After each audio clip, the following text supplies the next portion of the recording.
What's going on, guys? So in front of you, you were looking at three very different products that all are designed to accomplish the same task, and that is to immobilize the movement of the shank part of your hitch in the receiver. Basically, the receiver of your vehicle is the back opening of your vehicle that this would slide into, and in many cases, there's some rattling that takes place simply because the tolerances can't be too tight, and the opening has to be a little larger than necessary. Basically, you don't want the chance that if the shank on your hitch, if it's not aluminum, starts to rust, or if the receiver opening itself starts to rust, or if dirt or grime gets inside of there, it can make it very difficult to actually remove the shank from the receiver. I know that people still struggle with that occasionally, and it's kind of creative how some people end up getting the shank out of the receiver. That said, most people don't want a bunch of noise coming from back there. They don't want a bunch of movement.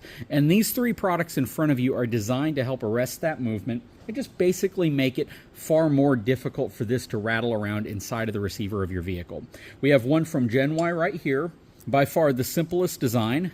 Then we have one from BlueOx, which my gut tells me this one will probably be a little bit more universal than the other ones. And then we have one here from B&W. So the B&W definitely is packaged the best. It has the most detailed instructions on how to install it. And this one is essentially 4 pieces. So you have this ring right here, you have a spacer, you have a piece that goes inside of it, and then you have this set nut right here, which you would tighten. And this is actually what pulls the shank down to prevent that type of movement that we're talking about.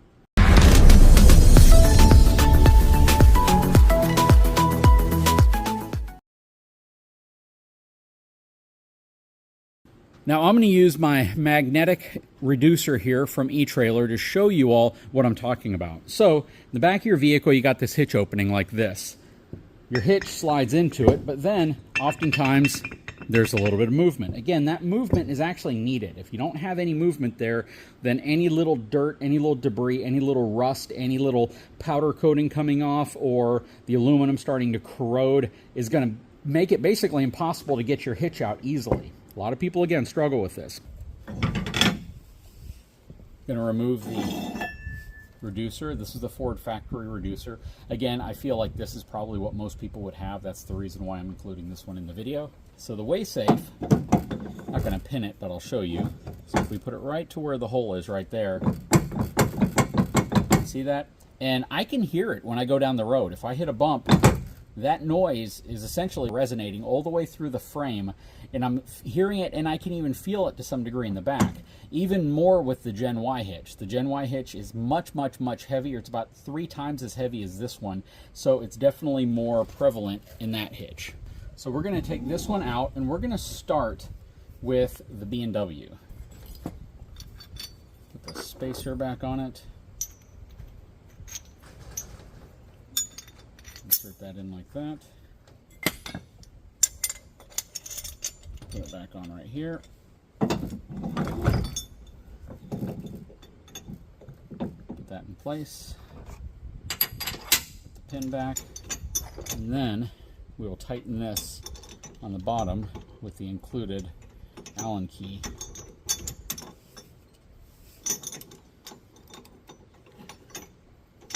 Which is very, very tight.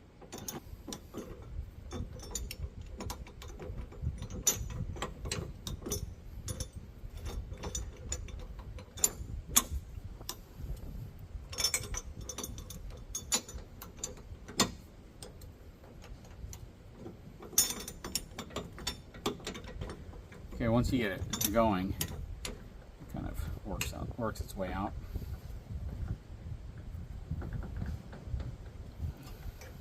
Okay, so now that's how it works. So that's pretty dang convenient, honestly. That set screw right there is tightening in place, and if I just tighten it a little bit more, yeah, there's no movement. The only movement you have is just a little tiny bit right here with the hitch head or the ball head assembly. But that doesn't move at all anymore. So that works really well with this 3-inch setup, and it definitely would eliminate any type of rattling noise. Let's go ahead and remove this one. And we're going to have to loosen it to the point to where it can back out over the lip right here. So we can pull the pin out and slide the whole shank out. I think that might be enough. No, still not enough.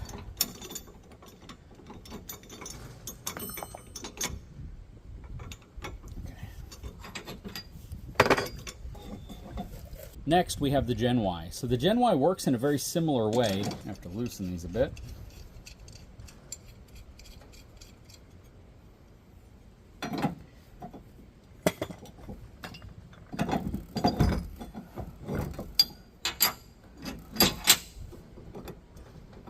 So now you tighten these. Actually looks really nice when it's on here. Real clean looking. Definitely has the tightest tolerance around the 3-inch opening. Okay, I'm back with a slotted screwdriver because that's what the heads of the bolts also have.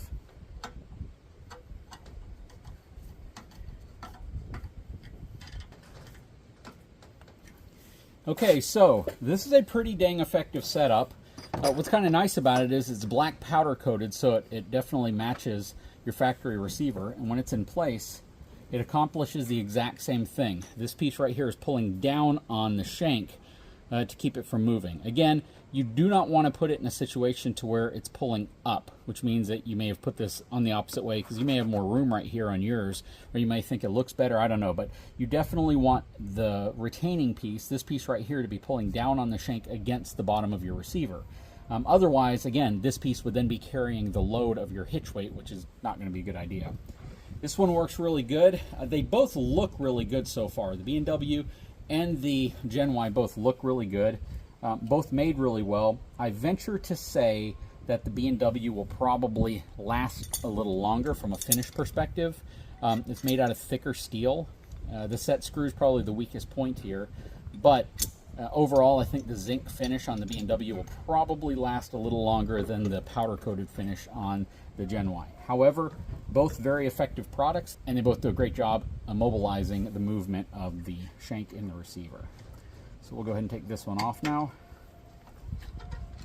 With this one, it's nice because all you have to do is just loosen it enough to pull the pin out, and then the whole piece should slide right out. Finally, we are going to go to the BlueOx. So this one's a definitely different take on it.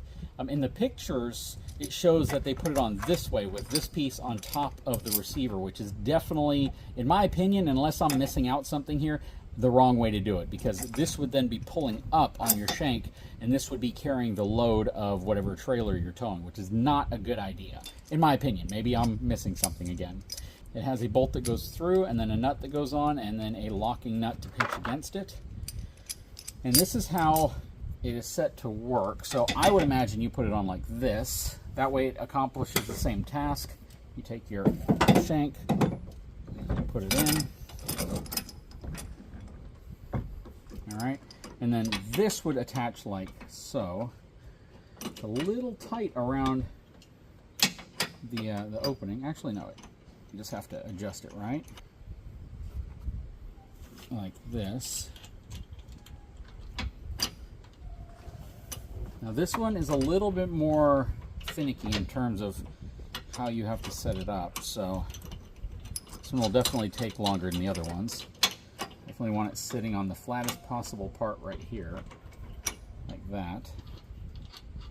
And you're going to tighten it on the bottom. This one also is kind of the most obtrusive looking.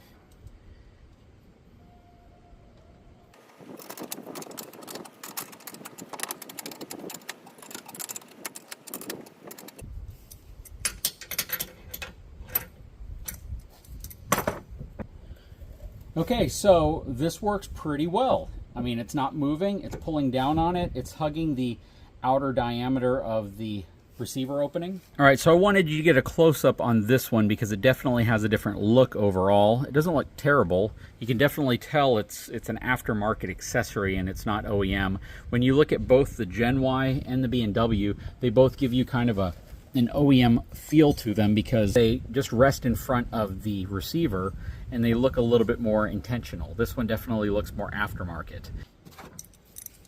I didn't put the two retaining nuts on there. I didn't think I really needed to because the function of this just works. That just makes sure that it doesn't come loose over long travel. All right, so that comes off. Next, we're going to put the 3-inch to 2.5-inch reducer in place. And you see what I mean? if I try to do this with the GENY will go on like this. But once I put this in place, you see how close it fits over that? First of all, like that. And now there's no way the hole would line up here, so I won't be able to fit the pin in anymore, because this, again, rests right up against the factory receiver, which means the GENY will not work with the GENY hitch I have with a receiver or a reducer. So we're going to set that out of the way. Now, I believe the BlueOx should work okay, but there's still going to be some caveats here, so let's try to figure this one out. First thing I'm going to do is put it on top. This thing is super duper heavy. And then I will line up the hole so I know the pin will go through. So the pin's in right now. Okay. Now this one may work because I put it upside down, but you'll get the point here in a second. Okay. Actually, you could probably use this in either orientation. But now I can tighten this like that. And it is pulling down on the actual hitch itself. So typically you have all of that movement right here, and it gets rather loud. But if I start tightening these down,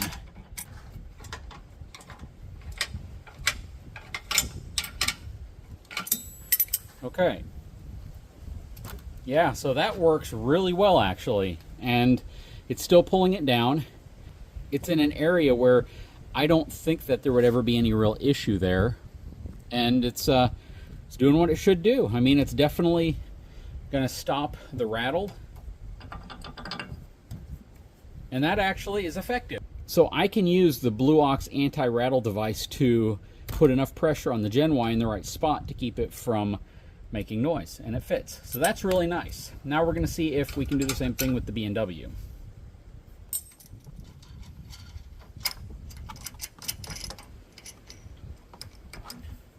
Fortunately, I got to remove the whole thing again.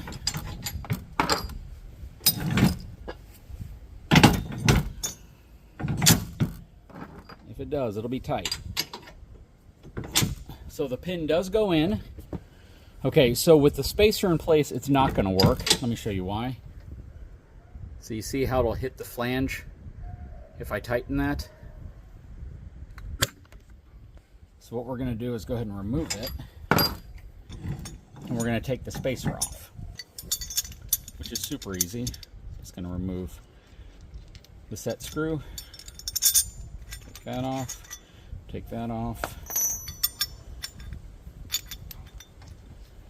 Put that up like this. And again, there's not really a ton of pressure on this because all it's doing is pulling down to hold it in place. It's not carrying the weight of the tongue of your trailer at all.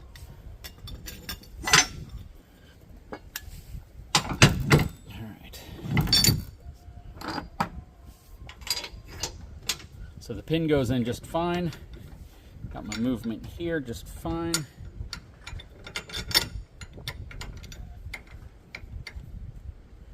Now I'm going to use the included Allen key to tighten it down until it's very tight and snug. And I'm pretty dang sure this is also going to do exactly the right thing in terms of keeping this from moving.